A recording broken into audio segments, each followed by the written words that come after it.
Hi friend, तर आता आम्ही चाललो ठाण्याला आणि भाऊ पण मस्त झोपा काढतात गाणे ऐकत ऐकत आणि आई पण मस्त मोबाईलमध्ये पिक्चर बघतात. तर मला पण कंटाळा आला तर मी पण विचार केला तर चला आता आपण मिनी लॉग स्टार्ट करू. तर आम्ही लगेच मिनी लॉग स्टार्ट केला आणि आम्ही चाललं टॅटूचं सामान आणायला, कारण की आमचं टॅटूचं सामान थोडं संपलेला. तर आम्ही विचार केला काल भाऊला पण सुट्टी होती तर चला बोला आपण घरात बसल्या बसल्या टॅटू सामान घेऊन येऊ. लगेच आम्ही गेलो दुकानात आणि तिथे आम्ही विचार केला काही तर इथपर्यंत आल्यावर तर आपण चला कुठेतरी फिरायला पण जाऊ. लगेच आम्ही गेलो ट्रेनमध्ये आणि बांद्राचे तिकीट काढले आणि आम्ही गेलो बांद्राला, कारण की मी कधीच नव्हती गेली, मी फर्स्ट टाईम गेली. मला खूप मस्त वाटलं बांद्राला जाऊन आणि आम्हाला तिकडे जाता तर खूप रात्र झाली. त्याच्याबद्दल काही आम्हाला कुठलंच प्लेसमध्ये भेटलं नव्हतं, कारण सगळं प्लेस बंद करतात तिकडं रात्रीच्या टायमाला.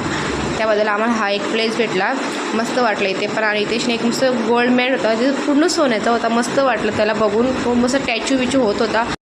आणि हा आहे शाहरुख खानचा बंगला आणि शाहरुख खानच्या बंगल्यासमोर लोक अशी उभी होती, तशा कुठल्या मंदिराजवळ पण तुम्हाला दिसतं.